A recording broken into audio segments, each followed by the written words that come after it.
Baik, kita langsung ke materi tentang jurnalistik itu sesungguhnya untuk siapa.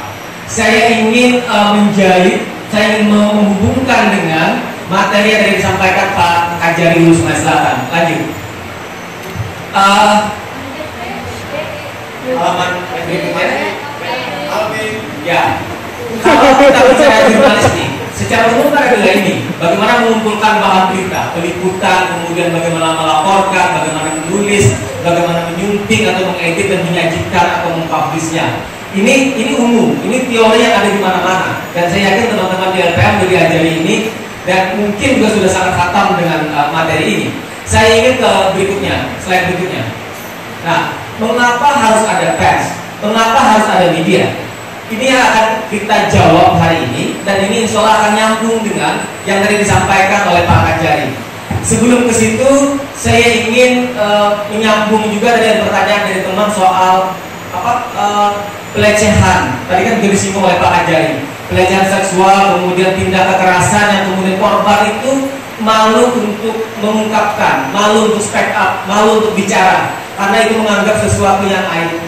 Pengalaman saya, kita ingin berdiskusi di forum ini. Saya orang pertama yang mendapatkan hak wawancara eksklusif dengan korban pemerkosaan yang dilakukan oleh salah satu oknum polisi di Polresta Banjarmasin. Teman-teman ingat itu kan? Beberapa waktu lalu. Korbannya adalah DVPS.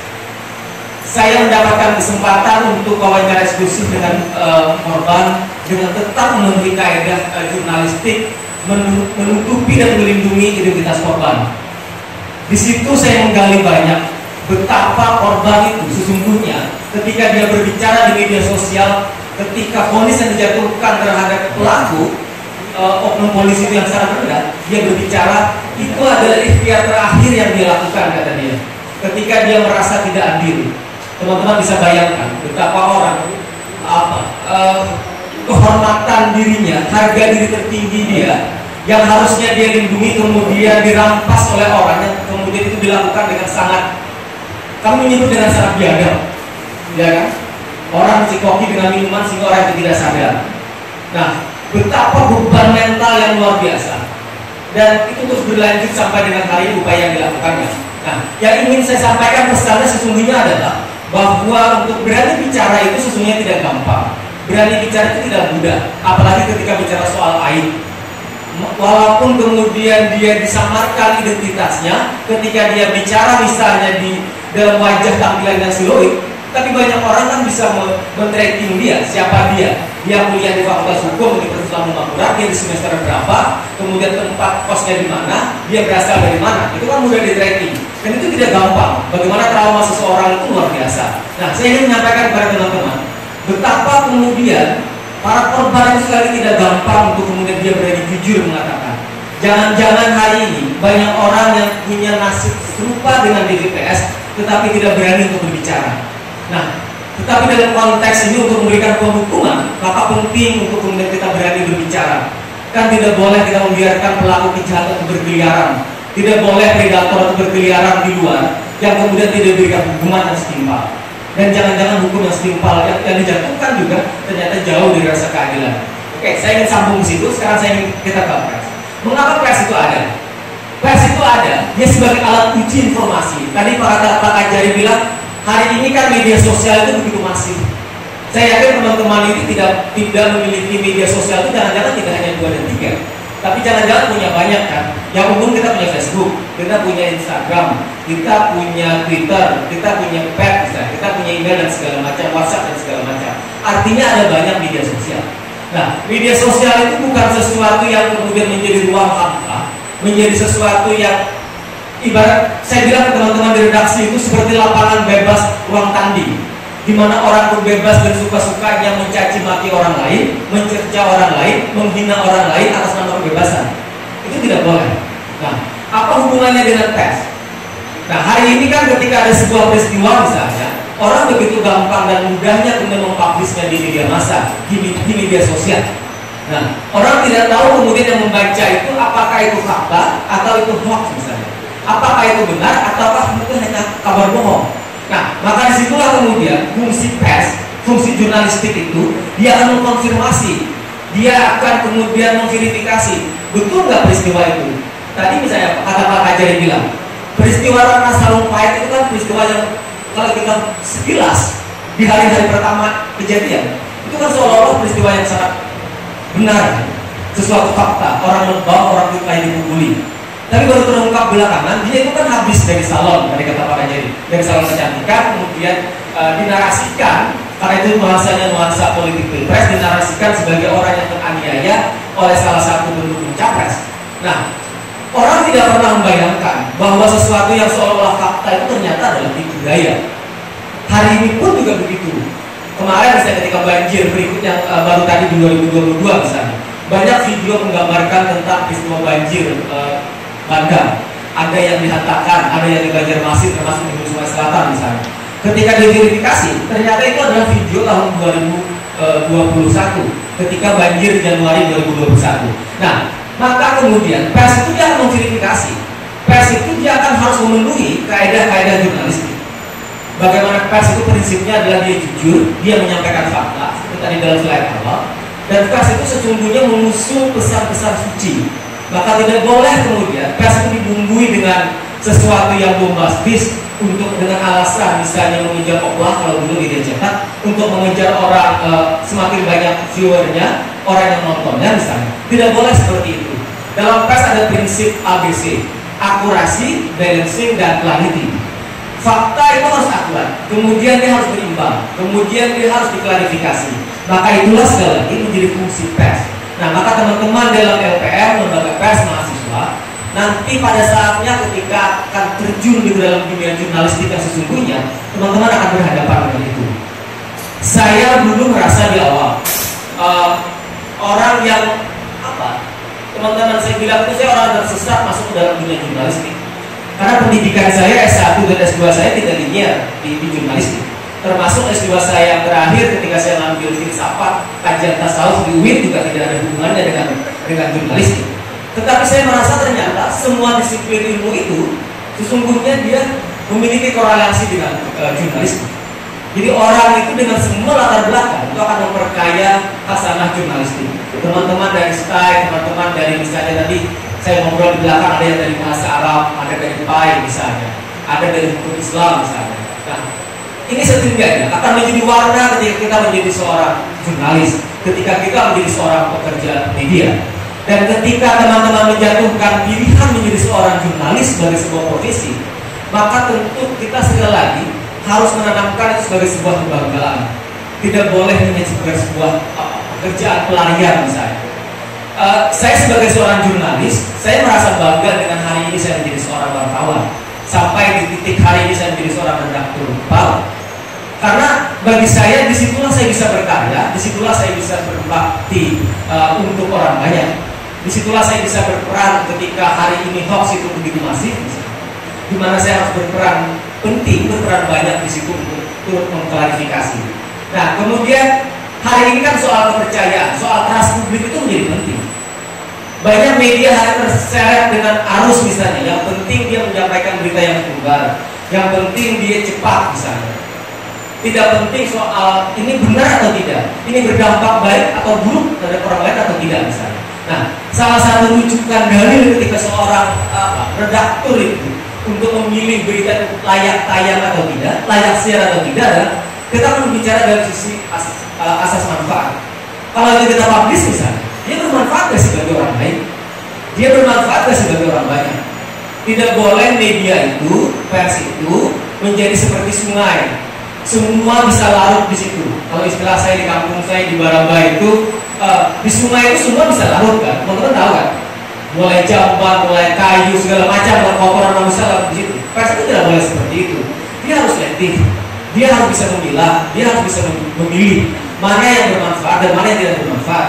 Tidak penting sesuatu yang bombastis dan luar biasa. Tidak penting sesuatu yang kemudian menjadi perhatian publik itu kita publish, tetapi tidak memiliki asas manfaat. Sekali lagi, itu harus menjadi prinsip dasar teman-teman.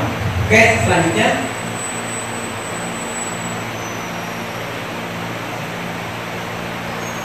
Oke, ini terkait dengan penulisan berita. Saya pikir teman-teman udah paham ini. Kita lanjut. teknik jurnalistik. Lanjut, kita singkat-singkat saja ya. Nanti materi bisa di-share kali dia. Lanjut juga. Oke, ini terkait dengan apa saja sih karya jurnalistik. Karya jurnalistik itu ada berita, ada opini, ada feature. Berita itu menampilkan fakta, dan kita tulis, kita sampaikan kepada masyarakat.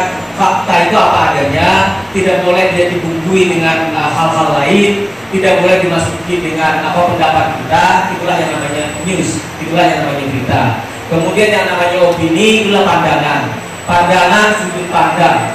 Nah, dalam media opini itu menjadi apa? Menjadi mahkotanya seorang jurnalis. Seorang jurnalis itu akan sampai pada titik itu. Kalau di tempat kami namanya tajuk. Jadi orang dalam posisi tertentu dia harus bisa membuat tajuk, dia harus bisa membuat opini. Nah, itu adalah pendapat sudut pandang seorang redaktur atau seorang yang menuliskan sebuah fakta yang kemudian ditambah dengan opini dan pendapatnya. Jadi itu sudah menggabungkan antara berita, news, fakta dengan pendapat dia yang kemudian dikemas menjadi sebuah opini. Kemudian feature itu dia berita, sesungguhnya berita, dia fakta, tapi dia bersifat soft news, dia bersifat ringan. Misalnya kalau di Sungai Selatan ini kan terkenal dengan dodol misalnya, atau di Rantau Tapin itu ada cabang olahraga yang namanya bagasi misalnya. Bulan kemarin saya mengangkat salah satu liputan khas di Sungai Selatan dan Tapin. Itu menggabungkan antara gasing dan kuntau. Gasingnya dari Tapin, kemudian kuntaunya dari Sungai Selatan dalam sebuah paket feature dengan judul Gasing Purba di Tanah Jawara. Nah, jadi feature itu adalah karya jurnalistik tapi dengan sentuhan dan gaya bahasa bisa majas, bisa kemudian apa? Dia lebih banyak bumbunya, dia lebih banyak bunga-bunganya, dia lebih banyak seni di dalam mengolah diksi dan frase, dalam mengolah kata dan kalimat. Nah, saya sering juga mengingatkan teman-teman, terutama teman-teman pemula misalnya, jurnalis. Ketika menjadi seorang reporter, menjadi seorang jurnalis, kita itu kan tidak boleh ansih hanya membaca buku terkait dengan jurnalistik saja. Misalnya bagaimana teknik komunikasi, bagaimana teknik menulis berita yang baik dan benar misalnya. Bagi saya tidak cukup hanya dengan itu. Seorang reporter itu, seorang jurnalis itu, dia harus punya pemahaman, wawasan yang banyak. Dia harus punya kekayaan hafalan berpikir yang luas. Maka dia harus suka membaca. Nah, bukunya yang dibaca juga tidak mesti harus buku-buku jurnalistik. Saya suka sekali misalnya, sering teman-teman bilang, ngapain sih baca buku itu misalnya. Saya sering dibilang, kenapa reporter harus menjadi reporter yang cengeng.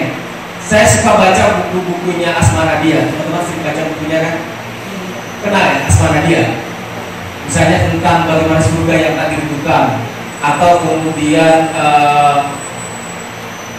bukunya Fauzil Adib itu ada trilogi cinta, mulai dari sampai sekarang kan masih menjadi tren di kalangan teman-teman di kampus. Trilogi cinta itu bercerita tentang misalnya aku pinang engkau dengan hamdalah, kutitipkan rumah tangga kepadamu misalnya. Itu sekali lagi buku-buku bacaan seperti itu akan memperkaya teman-teman dalam membuat pilihan kata, membuat pilihan kalimat ketika menulis sebuah karya jurnalistik. Saya bilang kalau reporter itu jauh dari sentuhan seni, jauh dari sentuhan karya-karya sufi misalnya, dia cenderung akan melahirkan karya jurnalistik yang kasar dan brutal, cenderung akan melahirkan karya jurnalistik yang kemudian strike. Nah, maka kita sekali-kali kita perlu juga sentuhan karya jurnalistik yang kemudian soft, karya-karya jurnalistik yang lembut, karya-karya jurnalistik yang bergaya majas misalnya. Saya yakin teman-teman di usia mahasiswa masih sangat tertarik dengan dunia-dunia itu. Karena saya 23 tahun yang lalu ketika menjadi mahasiswa S1 sama persis seperti teman-teman hari ini. Saya suka ikut diskusi, saya suka ikut seminar, kemudian ikut organisasi kampus. Kalau di kampus saya itu, kalau di sini LPM, kalau di kampus saya itu namanya intro. Jadi intro itu divisif di tempat kami melahirkan banyak jurnalis, banyak redaktur di pers Kalimantan Selatan dan bahkan tidak hanya di Kalsel tapi juga di nasional. Oke, lanjut. Sudah, lanjut. Oke, saya ingin tutup dengan kalimat ini kira-kira. Kerja jurnalistik itu adalah mengingatkan mereka yang berpunya dan menghibur mereka yang papa semisal meninggikan harapan jelata dan mengingatkan mereka yang berkuasa. Ini tidak bisa saya dapatkan kalau saya hanya membaca buku-buku skrip saja. Kalau saya membaca buku misalnya bagaimana menulis karya jurnalistik saja. Ini saya peroleh ketika saya meramu bagaimana saya membaca misalnya tulisan dan ungkapan seorang Jalaluddin Rumi misalnya, membaca tulisan-tulisannya Asma Nadia, Fauzil Adib, Muhyiddin Dahlan dan segala macam. Nah, saya ingin memberikan gambaran lain, memberikan perspektif lain kepada teman-teman. Kalau kita kemudian memilih pers itu sebagai bagian daripada jalan hidup kita, jalan dalam kita berorganisasi. Hari ini teman-teman di kampus terlibat dalam organisasi kampus, terlibat dalam LPR misalnya. Kan kita tidak pernah tahu 10 atau 15 tahun akan datang teman-teman itu akan menjadi apa. Saya juga tidak pernah membayangkan anak kampung dari Barabai, kalau dari Banjarmasin ke kampung saya ke Barat, ke Binjai-Birwa, atau ke lebih jauh lagi misalnya kampung saya sebenarnya itu ada di Batang Alai, di daerah tetangga kalau teman-teman pernah dengar. Itu ada sekitar 235 km dari Banjarmasin. Mana pernah anak seorang kampung misalnya bermimpi untuk menjadi seorang reporter, menjadi seorang redaktur. Tetapi kan kita tidak pernah tahu itu. Nah, sama hari ini misalnya, kita tidak bisa bayangkan, kita tidak pernah bisa memperkirakan teman-temannya hari ini, sekian puluh orang yang di ruangan ini, itu akan menjadi apa. Nah, maka hari ini yang teman-teman alami, hari ini yang teman-teman jalani, itu akan menentukan bagaimana teman-teman ke depan. Jadi dulu ketika saya kuliah, jadi salah satu dosen saya itu adalah mantan Bupati Sulawesi Selatan 2 periode, Pak Dr. Muhammad Safi. Pak Safi itu selalu memotivasi kami di dalam kelas ketika dalam kuliah. Beliau bilang bahwa saya punya keyakinan 80% orang di dalam kelas ini dia akan turut mewarnai bagaimana daerah di depan. Akan ada yang berkiprah di birokrasi, di pemerintahan, di eksekutif, akan ada di kejaksaan, akan ada kemudian di kepolisian dan segala macam. Dan ketika hari ini kami merenung, ternyata betul pula apa yang dikatakan Pak Safi itu hari ini. Hari ini teman-teman misalnya di dalam kampus angkatan saya saja misalnya, mereka tersebar ada di mana-mana. Nah, saya ingin memberikan gambaran kepada teman-teman hari ini bahwa hari ini teman-teman ada di kampus, teman-teman ada di ruangan ini, maka sekali lagi kita manfaatkan, kita gunakan masa kuliah ini tidak hanya ansih soal di kelas mendengarkan perkuliahan, tetapi bagaimana kemudian teman-teman hari ini saya bangga teman-teman bisa aktif di LPR, aktif di organisasi kampus dan segala macam. Karena itulah nantinya akan menjadi dinamika bagaimana mewarnai teman-teman ke depan. Jadi sekali lagi ini yang bisa saya sampaikan. Kita buka ruang diskusi dan sekali saya mohon maaf jika ada hal yang tidak berkenan. Karena tadi materi kita adalah tentang kita seminar sehari. Kalau saya baca di baju teman-teman itu ada etika jurnalistik pengawal demokrasi. Setidaknya materi itu sudah saya sampaikan dan tadi saya bilang di awal tidak berdosa kalau saya tidak menyampaikan materi yang pertama kalau nanti kita dibagi oleh teman-teman. Saya pikir itu. Terima kasih dan assalamualaikum warahmatullahi wabarakatuh.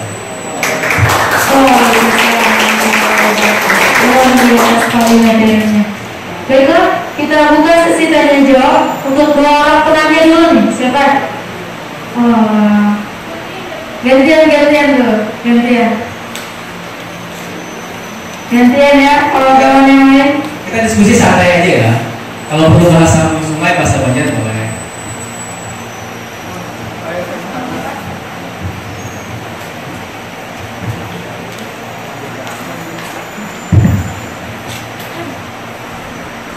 Bismillahirrahmanirrahim. Pak, perkenalkan nama Ulun Muhammad Tahir dari Pendidikan Biasa Laut. Jadi luar biasa materi Bapak yang didengarkan. Alhamdulillah ada masuk di ini. Dengan kemampuan jurnalistik Bapak lainnya, bahkan disebut dengan sebuah redaktor luar biasa Pak. Bahkan dari opini dan berita, bahkan magis yang berpengungkapan tadi itu saya sedikit tertarik mungkin dari Bapak, apakah ada membuat sebuah opini dari Bapak yang itu dijadikan sebuah buku atau sebuah sarana atau menjadi sebuah nanti di mana di media sosial mungkin ya. Kemudian dari pernyataan Bapak tadi bahwasanya ada tentang buku yang berbeda dari basic bahwa komentar oleh itu Bapak gimana menayangkannya atau di sebuah buku atau sendiri rasa tertarik dengan kemampuan opini dan majelis Bapak tadi ingin membaca ayat di Bapak. Terima kasih saja. baru nih Pak, terkait dengan korban begal jadi tersangka pembunuhan. Nah, dari pandangan Bapak nih, bagaimana pendapat Bapak tentang seorang polisi ini menjadikan tersangka korban begal Pak? Padahal kan kita dibegal, pasti kita membela diri. Nah, tapi tidak sengaja nih membunuh seorang begal itu. Maka kalau di berita itu ada 4 orang begal, 2 orang begal yang dibunuh. Nah, jadi pandangan Bapak terhadap keputusan seorang polisi ini mentersangkakan korban begal tersebut. Sekian, terima kasih. Tutur dengan gaya bahasa yang luar biasa, dengan majas yang sangat luar biasa, dengan pilihan-pilihan kalimat yang menurut saya, kalau ceritanya itu sebenarnya cerita yang berat. Tetapi ketika teman-teman membaca pilihan kalimat dari awal, dari bab pertama sampai dengan bab terakhir, teman-teman tidak akan pernah jenuh membacanya. Teman-teman selalu akan tertantang dan tertarik untuk membaca itu. Ray itu ternyata sebuah buku yang bercerita tentang seorang, maaf ya, seorang perempuan, seorang pelacur lesbi yang dia dipaksa untuk kemudian menjadi seorang pelacur oleh majikannya karena dia terjerat pada utang budi. Sampai pada satu titik itu terjadi ketika dia hamil dan dia tidak pernah tahu siapa yang menghamili dia itu. Kemudian dia lari dari Bandung ke Jakarta dan dia ditampung oleh seorang perempuan baik menurut pandangan dia ketika itu. Dan sampai dia melahirkan. Nah, ketika dia selesai melahirkan itu masih dalam masa nifas, si perempuan itu sudah menyodorkan deretan biaya yang dikeluarkan oleh si ibu itu tadi terhadap perempuan yang namanya Ray itu. Sekian juta yang dia bayar. Dan cara membayarnya adalah dia harus melayani setiap perempuan dengan status menjadi seorang pelacur lesbian. Sampai kemudian anak itu diasuh oleh orang lain, dia besar sampai kemudian masuk TK. Dan ketika itu dia rindu dengan anaknya. Dia ingin diantar bertemu dengan anaknya oleh Kang Maman yang menjadi penulis buku itu. Dan dia ingin sekali memeluk anaknya, tapi dia tidak tega memeluk anaknya. Dia bilang kepada Kang Maman, kalau peluk anaknya itu, dia titip pelukannya karena dia tidak sanggup memeluk anaknya. Kang Maman nanya, kenapa dia tidak mau memeluk anaknya? Karena dia bilang, saya kotor, saya berkeringat, saya pelacur, saya tidak punya hak untuk kemudian memeluk anak saya yang tidak berdosa itu. Betapa bergetarnya orang ketika membaca buku itu secara utuh dari bab pertama sampai dengan bab terakhir. Dan tahukah teman-teman Ray itu siapa? Kang Maman sendiri mengakui sampai Ray itu meninggal dia tidak tahu nama lengkap Ray itu. Dan ternyata ketika sekian tahun dia ziarah ke kubur Ray ketika Ray itu meninggal, baru dia tahu Ray itu siapa namanya. Ray itu adalah sebuah sebutan, sebuah inisial untuk sebuah nama yang mengambil nama seorang sufi di kalangan Nahdlatul Ulama, di kalangan Nahdien.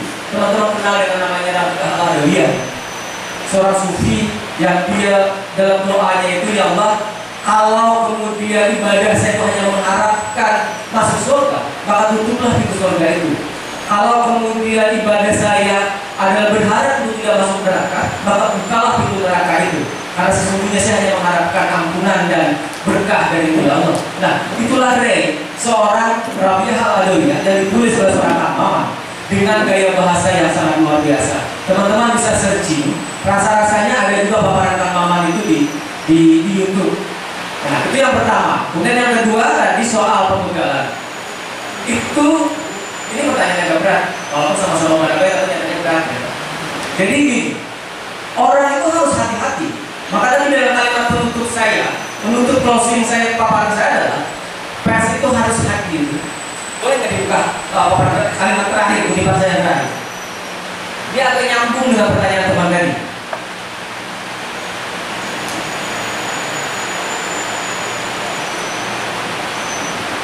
Kalau saya terlalu panjang, kalau ingatkan ya. Nah, kerja jurnalistik itu sesungguhnya adalah mengingatkan mereka yang berpunya, menghibur mereka yang apa, semisal meninggikan harapan jelata dan mengingatkan mereka yang berkuasa. Yang menjadi korban begal itu orang yang teraniaya. Dia adalah korban. Nah, ketika korban itu dalam posisi terjepit, dia tidak punya pilihan lain. Pilihannya adalah dia yang mati atau orang yang membegal dia mati. Maka sesungguhnya yang dilakukan adalah membela diri kan. Nah, maka disitulah pers itu harus hadir. Pers itu harus kemudian memberikan informasi yang utuh bahwa dia adalah korban, dia membela diri. Itu yang harus kemudian kita konstruksi. Nah, kritik kita terhadap aparat penegak hukum, terhadap aparat adalah bagaimana kita menyampaikan fakta itu. Kalau itu yang terjadi, apakah ketika kita dibegal, kemudian kita pasrah saja, kita menyerahkan saja apa yang kita miliki? Kan tidak. Nah, hukum itu juga harus mengatur seperti itu. Hukum itu kan hukum, aturan itu kan membuat sesuatu agar dia menjadi tertib. Kalau hukum tidak hadir untuk membuat sesuatu menjadi teratur dan tertib, ngapain kita harus patuh pada hukum? Ya kan?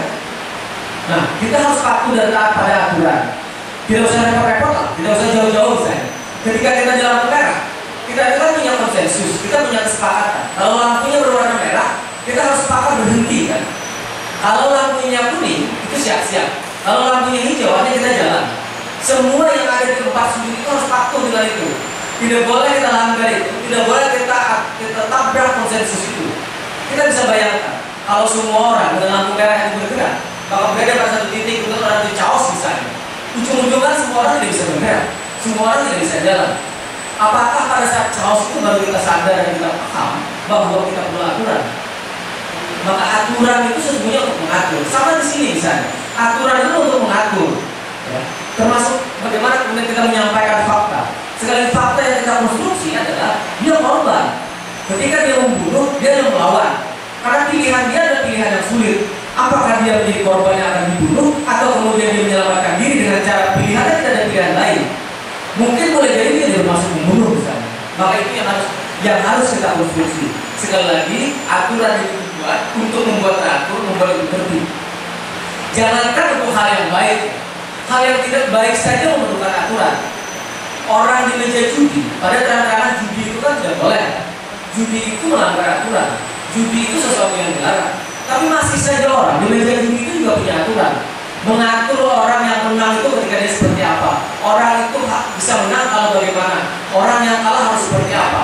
Di meja judi yang jelas-jelas salah, itu harus diatur dengan aturan. Maka begitu pula dalam kehidupan kita, begitu pula dalam bermedia sosial yang disampaikan Pak Kajari. Nah, kira-kira seperti itu yang saya sampaikan. Konstruksinya adalah pers jurnalistik harus menyampaikan fakta yang sesungguhnya.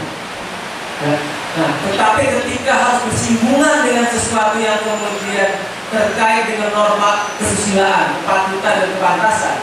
Tadi ketika saya wawancara eksklusif dengan BPS misalnya, saya harus melindungi betul hak-hak pribadi, hak-hak private seorang BPS.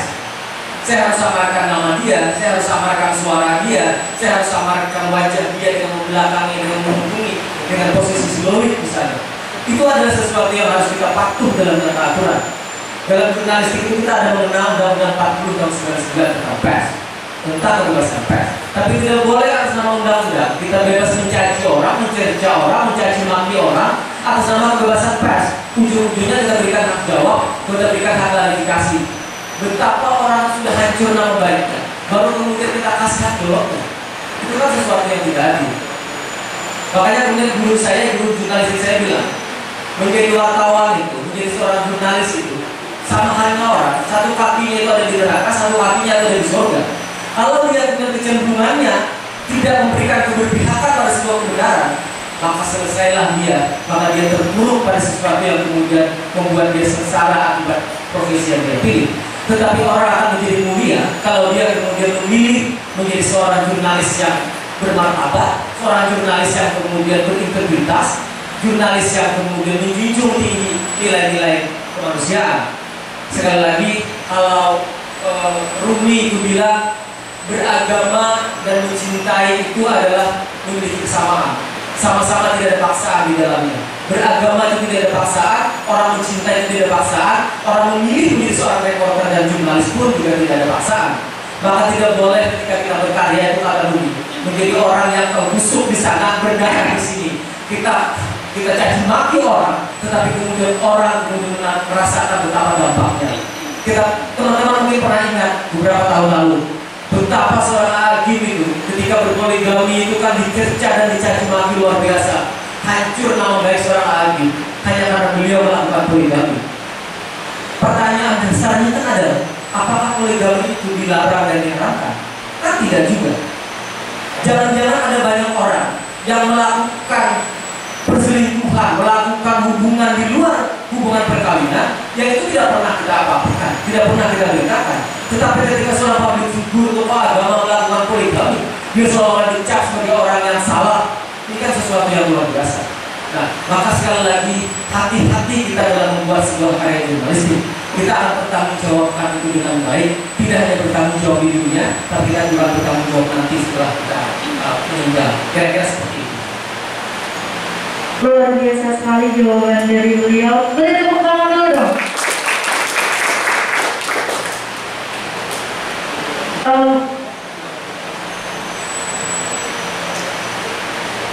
Kita satu orang penanya lagi kata beliau kalau ada. Terima kasih kepada moderator karena saya mau bertanya. Pertanyaan simpel karena ini terkait tentang redaksi. Bagaimana menurut Pian judul redaksi yang menarik? Karena posisinya di sini biasanya membuat redaksi untuk LPR. Nah itu terkadang kami tidak menggunakan judul, padahal judul adalah istilah itu yang membuat menarik para pembaca dari judul tersebut. Nah tapi kekurangan kami yaitu bagaimana cara membuat judul redaksi yang baik, benar, tidak bertele-tele, dan juga tepat dan juga menarik untuk dibaca isinya seperti itu. Terima kasih.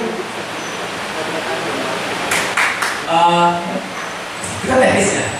Kalau bicara berita hard news, itu kita langsung straight news. Kita langsung to the point. Misalnya ribuan massa duduki DPRD Provinsi Kalimantan Selatan. Kemarin, ini hari Jumat, hari Kamis kemarin ada ribuan massa melakukan gelar aksi unjuk rasa di DPRD Provinsi Kalimantan Selatan. Dari Aliansi Badan Eksekutif Mahasiswa dan Aliansi Pers Kalimantan Selatan. Nah, judulnya harus keren. Misalnya ribuan mahasiswa kepung DPRD Kalimantan Selatan. Atau misalnya tambang batubara kembali dalam korban, atau jalan negara kembali dalam korban, jalan negara kualitas. Judul itu penting sekali lagi karena dia akan mempengaruhi daya tarik orang. Ya, tidak belajar dengan judul yang biasa-biasa saja. Saya itu lebih banyak bermain itu di judul itu dalam karya-karya feature, dalam karya-karya soft news saya banyak bermain di situ dalam judul. Tadi misalnya, Gasing Purba di Tanah Jawa Barat. Saya pernah menulis lagi Pasar Praku Lokalitan. Judul saya adalah, kalau teman-teman bisa menulis, membuat karya liputan Pasar Lokalitan, paling misalnya Pasar Praku Lokalitan atau Lokalitan misalnya. Saya punya judul Lokalitan Pasar Purba yang tak lengkap. Baru masuk di nominasi nasional untuk anugerah Gagasan Kencana se-Indonesia 6 tahun yang lalu. Nah, judul itu menjadi penting sekali lagi. Sama tadi ketika saya bikin Gasing dan Purba, saya tidak membuat kalimat yang biasa. Gasing Purba di Tanah Jawa Barat. Orang akan berpikir ada apa sih di situ? Apa yang menarik di situ? Nah, kalau teman-teman nanti sudah bisa searching di YouTube, teman-teman akan menemukan pilihan diksi dan frase yang saya gunakan ketika memilih kalimat. Saya bertanggung jawab mulai dari judul sampai dengan akhir. Judul saya bertanggung jawabkan dengan membuat sebagus mungkin, seindah mungkin, sampai kemudian setiap baris, setiap kalimat pun sama seperti itu. Kalau teman-teman bisa simak nanti pilihannya sama, kira-kira seperti itu. Kalau dalam memandu dialog, karena saya kebetulan juga host di TVRI, teman-teman bisa buka acara Ramuan Bicara yang kalau kemudian disebut, memang ada beberapa pembawa acara, salah satunya adalah saya. Teman-teman akan bisa juga melihat pilihan-pilihan kata saya ketika membuka misalnya. Pilihan-pilihan kata saya ketika membuat pertanyaan, termasuk menyimpulkan dalam konklusi sebagai proses statement. Nah, itulah pilihan, itulah perbendaharaan kalimat yang saya gunakan. Yang lagi-lagi itu tidak saya dapatkan hanya dengan ansih membaca buku-buku yang serius. Kadang orang bilang, misalnya tadi saya udah waktu sedikit 2 menit. Membaca buku-buku cengeng itu menjadi penting agar melenturkan pikiran kita, melenturkan pilihan-pilihan kalimat kita. Ya. Jadi kira-kira seperti itu pesan saya. Terima kasih dan saya minta maaf kalau ada kesalahan, kehilafan dalam saya menyampaikan materi. Dan saya yakin, saya percaya bahwa materi yang saya sampaikan tadi tidak semuanya saya sampaikan, hanya beberapa slide yang saya sampaikan. Karena saya tidak ingin teman-teman jenuh di ruangan ini. Dan silakan 2 materi saya itu di-share ke teman-teman. Sehingga kira-kira sekali lagi kewajiban saya menyampaikan materi jurnalistik sudah sampai ke teman-teman. Berbicara tentang lampu-lampu jurnalistik dan filosofis jurnalistik juga sudah saya sampaikan, sehingga tanggung jawab saya selesai di situ. Sehingga saya terima kasih, saya mohon maaf segala kesilapan dan kekurangan. Wassalamualaikum warahmatullahi wabarakatuh.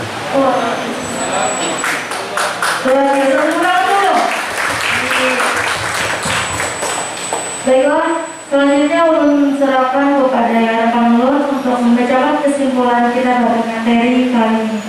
Kalau kita lihat di medsos, setiap orang bisa menulis kan, tapi setiap tulisan itu bukan berarti mampu dibuat dalam sebuah berita.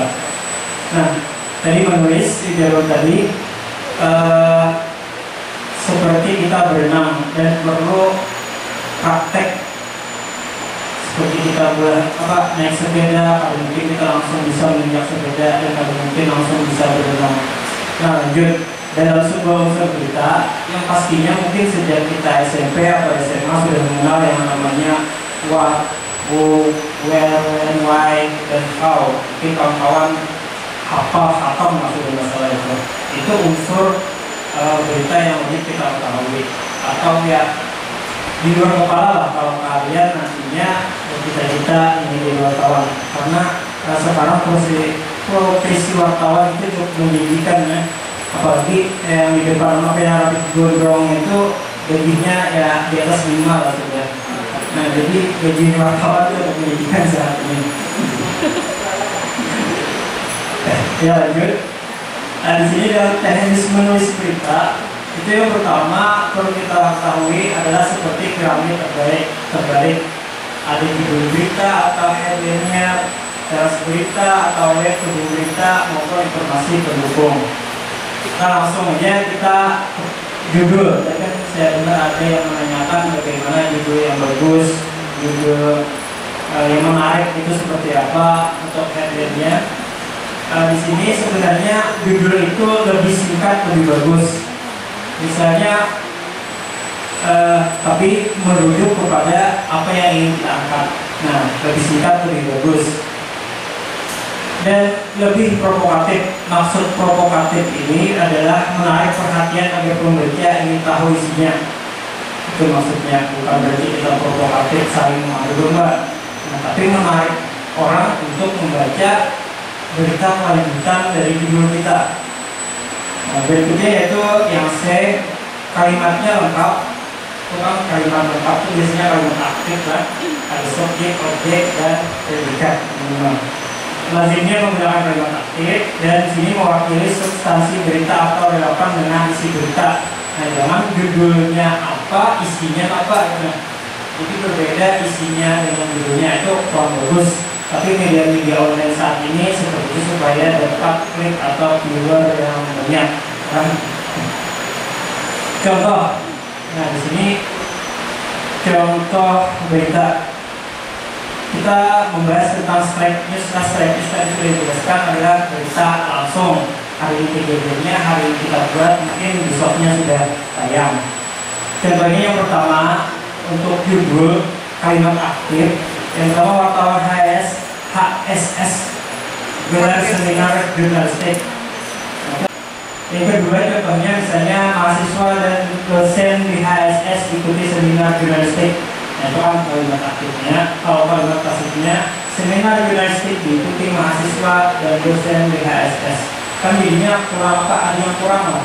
Kurang nyaman dibaca, kurang nyaman dilihat, dan kurang nyaman dirasakan jadinya. Contohnya yang mungkin lebih menantang atau lebih menarik, sejumlah mahasiswa dari Ulum Kandangan, mengikuti mengikuti seminar jurnalistik keracunan misalnya.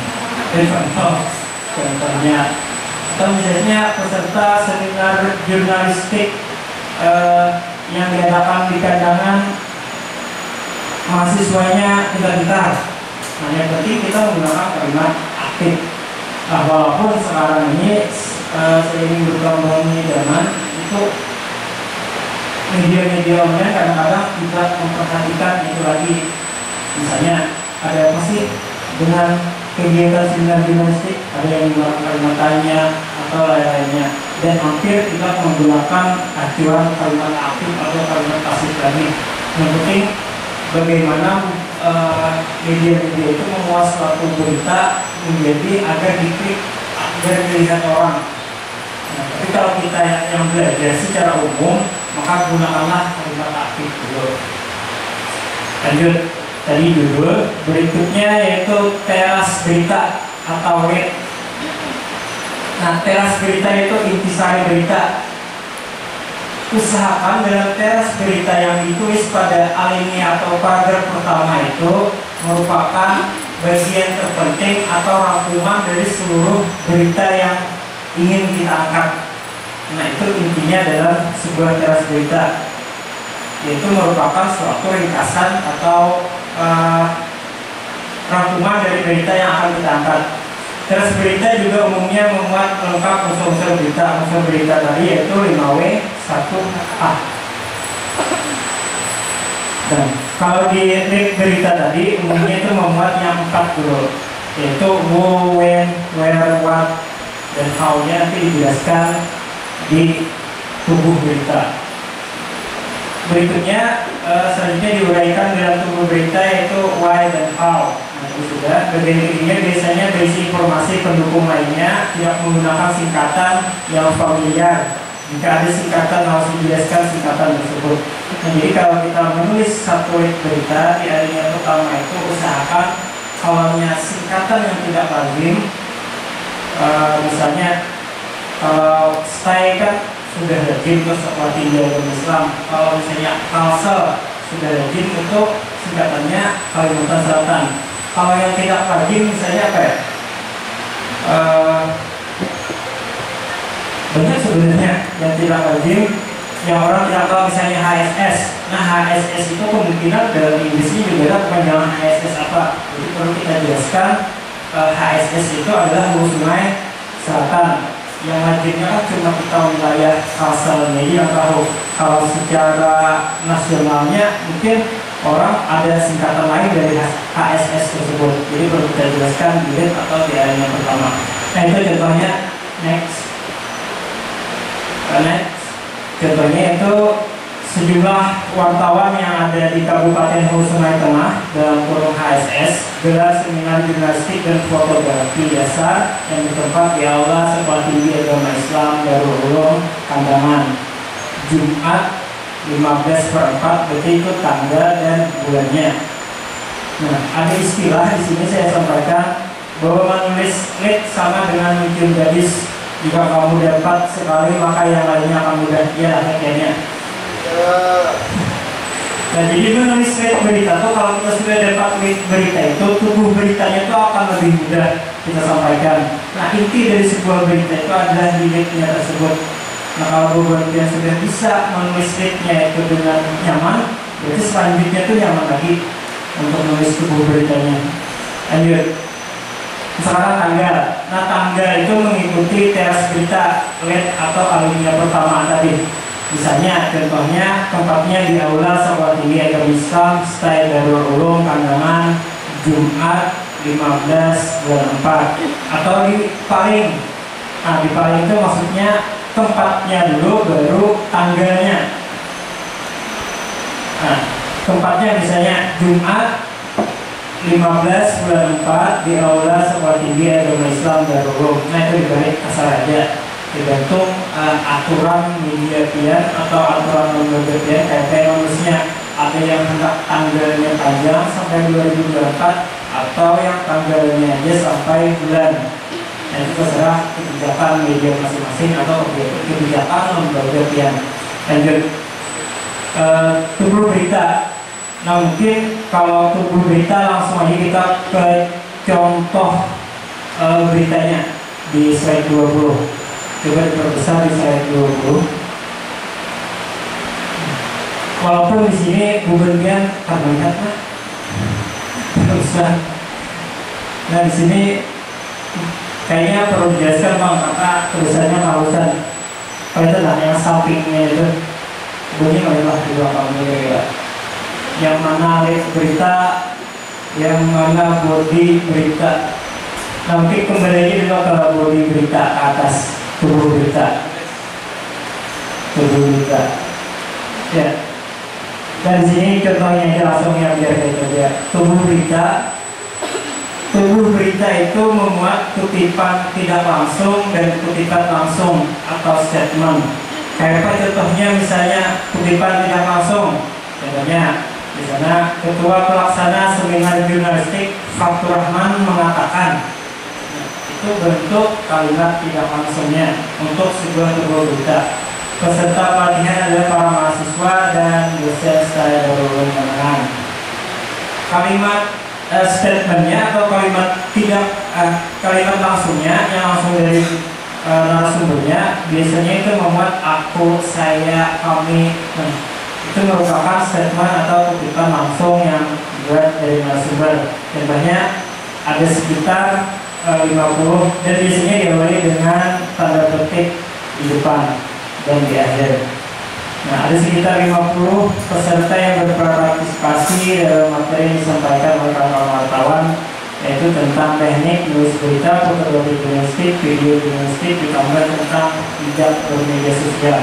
Katanya, nah, setiap statement atau kutipan langsung itu biasanya diakhiri dengan katanya, ujarnya, ungkapnya, terangnya, apalagi keseraja yang penting bahasa Indonesia.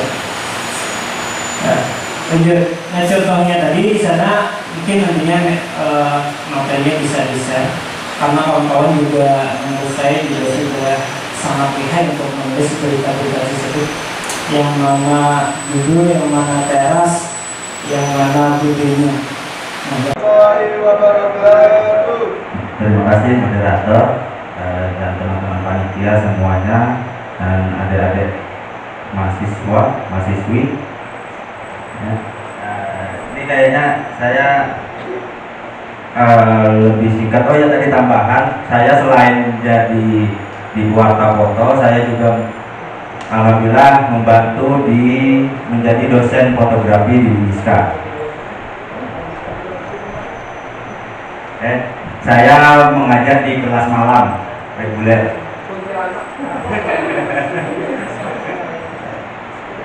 Ini mungkin kelihatan nggak ya materinya? Langsung saja. Di sini mungkin yang suka hobi fotografi ada berapa orang? Banyak kan ya? Nah, yang punya kamera pribadi, kamera DSLR, DSLR atau mirrorless, ada? Siapa? Oh, ya. Ada yang sudah belajar fotojurnalistik, sudah dapat pembelajaran lah tentang fotojurnalistik, ada nggak? Belum ya? Belum ada ya? Tahun lalu. Oh, oke. Ini saya lewatkan aja ya sejarah fotojurnalistik ini. Mungkin saya baca sedikit aja nih, pertumbuhan media masa yang pertumbuhan dan perkembangan fotojurnalistik di Indonesia ya. Pertumbuhan media massa yang tidak hanya pada berita teks namun telah mengarah pada audiovisual. Ada naluri dasar manusia berupa rasa ingin tahu, perkembangan teknologi yang memungkinkan berkembangnya fotografi dan media. Nah, ini ada fotojurnalistik di Indonesia. Lanjut.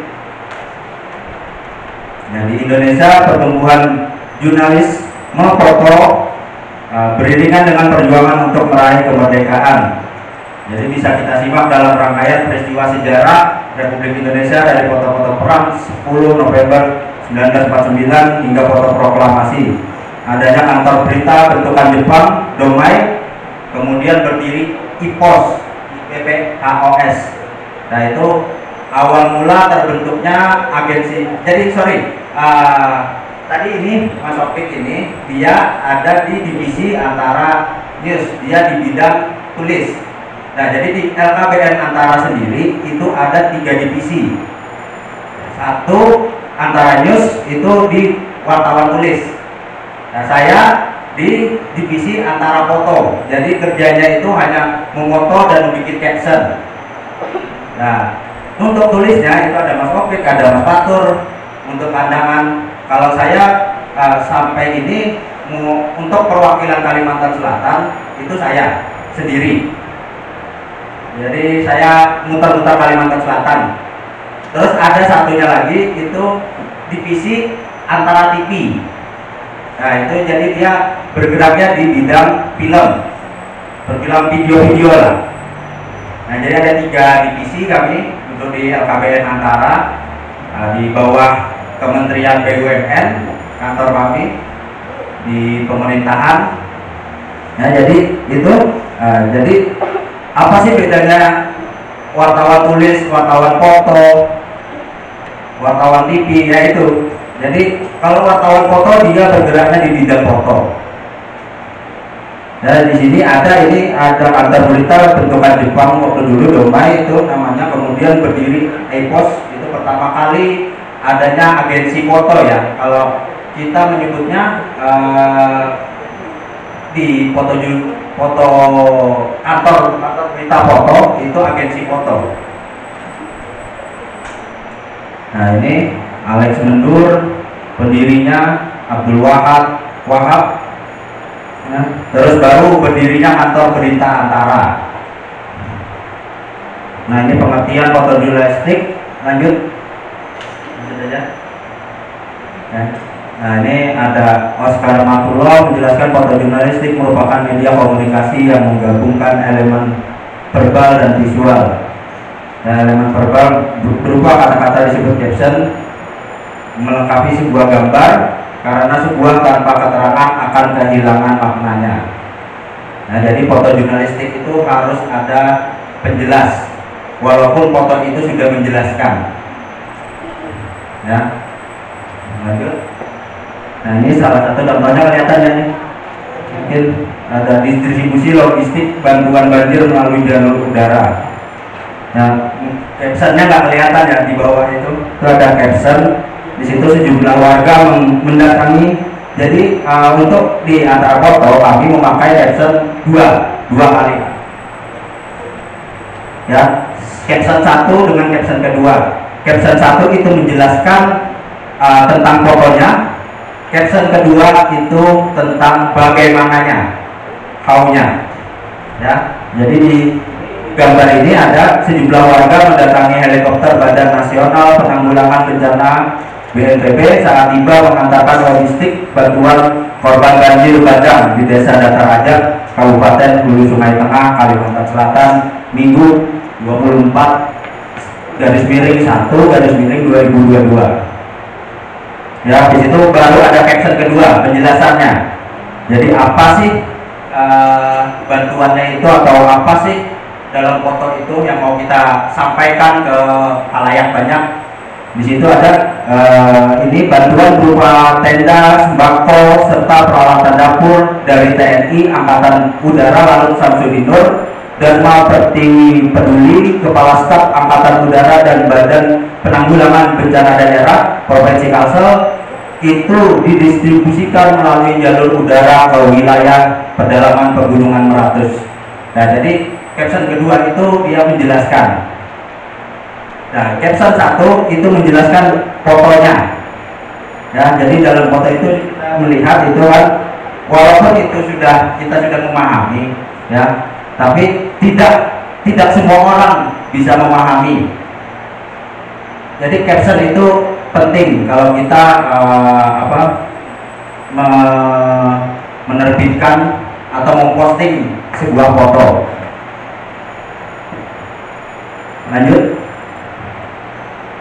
Lanjut aja, ini Presiden Tinjau Banjir, ini Panglima TNI, ini distribusi BBM ke pedalaman. Lanjut aja. Nah ini fotojurnalistik harus menampilkan fakta dalam visual yang baik, karena keunggulan reportasi visual ini adalah unsur estetika. Nah jadi lanjut aja. Ini lanjut aja. Nah ini ada lanjut. Dan di sini ada, jadi ada fotojurnalistik itu ada 2 level, ya. Ada 2 level. Satu level editorial, itu levelnya editor atau redaktur dalam media. Jadi ada 5W1A, foto berita dan caption menyampaikan pesan dan menyajikan berita atau data. Terus ada level visual. Level visual itu level fotonya lah, fotonya, bahasa visual, komposisi foto, terkait bagaimana membuat foto berita menjadi menarik secara visual. Lanjut.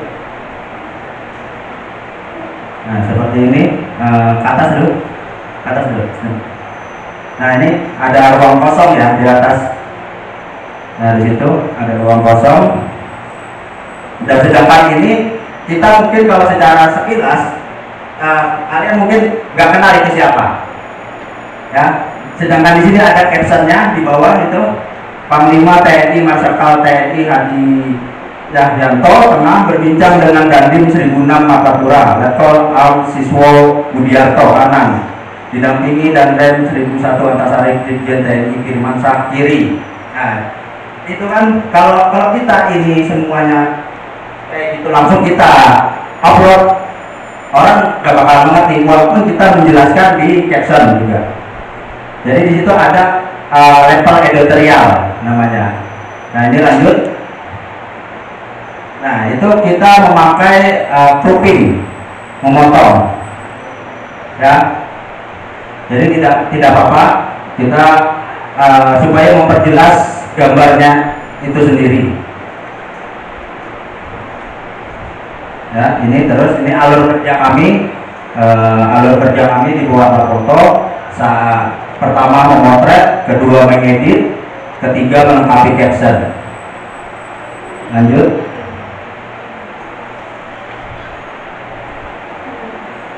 Lanjut aja.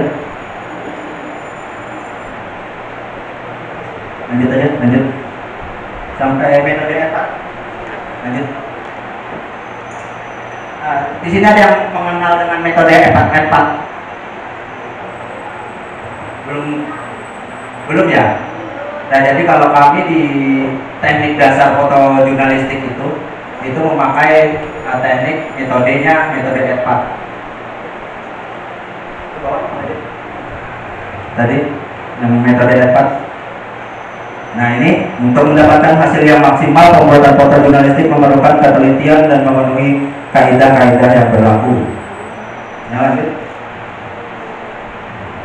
lanjut aja.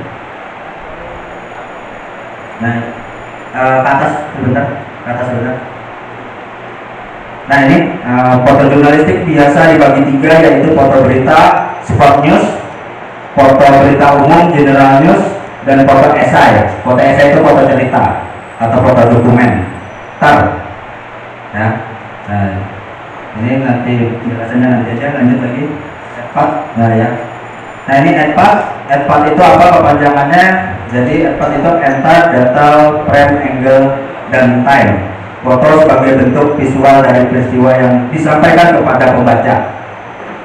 Ya, jadi kelimanya merupakan bentuk metode untuk melatih cara pandang seseorang fotojurnalis atau pewarta foto dalam melihat sesuatu. Nah ini ada di ini lagi kita memahami apa sih enter itu dari metode EPAT itu. Enter itu upaya memahami objek atau peristiwa secara keseluruhan, ya, secara keseluruhan. Terus ada detail itu mengidentifikasi detail-detail yang menarik. Ada frame, membingkai objek yang menarik dengan menerapkan komposisi yang tepat. Angle, menentukan posisi yang tepat untuk mengambil fotonya. Terus ada terakhir time, merekam adegan terbaik dari peristiwa tersebut. Lanjut. Nah ini mengambil gambar, mengambilkan penggambaran ke atas, lagi ke atas lagi, terus enter ya, enter ke atas lagi. Nah ya itu ya. Nah ini contoh dalam peliputan acara festival Pasar Terapung. Ya tadi yang kita bahas enternya ya, yang mengambil gambar keseluruhan dari peristiwa tersebut. Nah ini ada jadi memperlihatkan keseluruhan aksi dan sejumlah informasi sejumlah informasi bisa diperlihatkan dalam satu frame foto. Jadi sekali kita jepret, kita sudah bisa memperlihatkan keseluruhan aksinya di dalam satu frame itu. Lanjut. Ini contoh-contoh aja. Festival Pasar Terapung. Ke bawah lagi. Nah, ini kunjungan presiden. Nah, ini di sini kita harus memperhatikan juga, memperhatikan di mana presiden itu berkunjung, ya. Jadi dia sedang apa, ininya dalam satu frame itu kita harus bisa menentukan itu. Jadi kayak gitu kan ada tulisan di tawong misalkan, tanpa ada caption orang sudah melihat.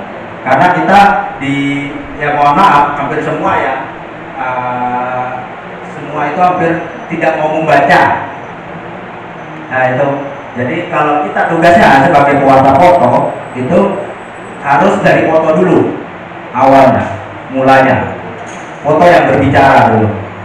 Lanjut, ini pembangunan bandara. Lanjut, nah ini alam, terus kebakaran pemukiman padat penduduk. Lanjut, ini dampak banjir. Ya, terus ya, ini ke detail ya. Nah, jadi detail, jadi kalau untuk detail itu ada suatu pilihan atas bagian tertentu dari keseluruhan pandangan sebelum yang lebih rinci. Lanjut, ini contohnya. Lanjut. Nah, ini perabotan rumah tangga pasca banjir bandang yang dihantarkan ya ini ya. Nah, tadi kita sudah memperlihatkan keseluruhan peristiwanya. Sebenarnya tadi ada juga di atas tadi, stop dulu. Yang ini. Nah, jadi kita ada juga yang banjir bandang dampaknya bagaimana Pak, ada tadi yang di entar tadi sebenarnya. Nah, ini kita ke detailnya lagi. Apa aja sih di situ yang ada? Ini salah satunya contohnya ya, perabot rumah tangga, terus ijazah atau apalah yang pakaian yang sudah copang camping. Lanjut. Nah ini dampak banjir bandang mungkin dari warga, detail. Ini kita berbicara detail ya. Nah, jadi warganya mencari di puing-puing. Nah itu masuknya detail. Lanjut. Nah ini terus seorang ibu memberikan air kepada anaknya. Saat itu kan air bersih sangat sangat hujan lah di saat itu di sana. Jadi ini saya dapat foto ini tidak sengaja juga. Jadi ada kita saat di lapangan itu memang harus mata tidak pernah berkedip. Ada istilahnya kalau dibuat foto itu. Ya ini cuman itu kebanyakannya keberuntungan juga ada di situ.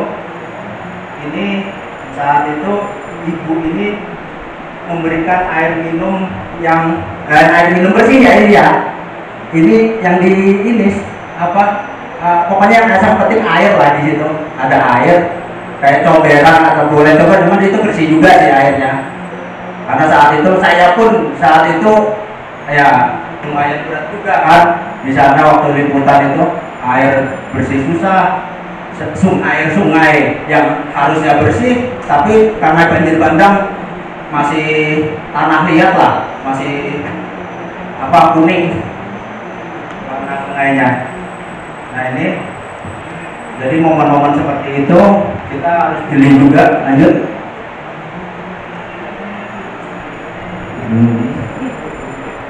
Nah ini sholat tadi, terus distribusi BBM. Nah ini contoh lain pemadaman karhutla. Ya. Nah ini jadi kita harus memperlihatkan dampaknya, terus siapa yang memadamkannya, ekspresi orangnya. Nah itu kita harus memperlihatkan di detail. Terus ini ada juga nih merekam dengan format vertikal dan horizontal. Detail foto berkaitan dengan kejadian bila menyangkut sebuah tokoh, pendalaman dan karakter ataupun kebiasaan sang tokoh yang wajib kita ketahui, menjadi simbolis maupun semiotik dalam sebuah peristiwa. Nah itu saat Jokowi, kampanye Jokowi di Banjarmasin. Jadi kita harus tepat mengambil ekspresi beliau, ekspresi seorang tokoh. Jadi foto-foto jurnalistik itu tidak hanya foto yang diam, mimik wajah diam gitu. Nah, jadi lebih ada ekspresinya yang keluar. Lanjut. Nah ini contoh horizontal, foto horizontal. Nah ini sambut jenazah ulama saat itu ya. Terus lanjut. Ini pedagang dan pengunjung. Lanjut. Nah ini ekspresi, menggambarkan ekspresi detail. Nah lanjut. Nah ini protokol kesehatan di tempat wisata. Nah, rapid test. Stop dulu. Detail. Ya, detail bisa diwujudkan dengan membuat medium shot foto atau close up foto. Itu kalau menggunakan kamera DSLR. Kalau menggunakan kamera HP, silakan didekatkan. Ya, karena kalau kalian memakai zoom di HP, di kamera HP itu akan pecah hasilnya pasti. Ya. Tapi ada yang sekarang ini mungkin yang merek-merek Samsung itu kan sudah ada yang keluar lah. Sudah ada yang keluar itu yang bisa zoom sampai berapa kali. Nah, seperti itu. Lanjut. Terus frame, apa di mana foto jurnal membingkai peristiwa di dalam finder kamera sebelum mengabadikannya. Lanjut. Nah ini bagaimana komposisi fotonya tadi, yang komposisi letak perbandingan. Nah ini lanjut ke bawah. Nah penempatan poin dan ruang untuk menunjukkan arah gerak subjek. Ya fokusnya kemana kita. Nah terus ini lanjut menguatkan keberatan point of interest. Lanjut aja. Nah ini memanfaatkan orang yang berada di depan lensa sebagai frame, yaitu framing ya. Lanjut. Nah ini framing dengan unsur kulit kayu manis yang menjadi objek utama. Lanjut. Nah ini tubuh dengan ada apa? Kita bercantiknya dengan foreground daun-daun atau tanaman hias di sana bisa. Nah ini pergunakan pintu dengan ornamen tertentu sebagai frame. Lanjut. Ini framing. Lanjut aja. Nah ini salat tarawih. Lanjut kebakaran. Nah ini angle, kita ke angle. Tahapan di mana fotojurnalis menentukan sudut atau arah pengambilan gambar. Lanjut. Nah di sini ada sudut pengambilan. Ini namanya low angle, pengambilan gambar dari bawah, dari dasar ya, dari dasar ke atas. Lanjut. Nah ini sama pelepasan lampion yang dari bawah tadi. Tanpa dijelaskan semua orang sudah mengetahui dan merasapi lebih dalam. Biasanya itu kan apa human interest ataupun apalah itu kan biasanya ada. Nah, apakah itu bisa mempengaruhi redaksi? Dan satu lagi untuk kakak siapa tadi itu yang pakai baju pakai masker. Taufik. Nah, itu satu lagi ulun kak izin mungkin berilah motivasi kepada adik-adik jurnalis agar bisa mengkritik dengan baik tapi dengan berani ya. Untuk HI kepala human interest sebenarnya itu termasuk fotojurnalistik, karena fotojurnalistik ini membidangi semua elemen atau semua jurusan foto ya. Ada sekitar 40 jurusan foto di Indonesia dan paling tinggi itu ada fotojurnalistik.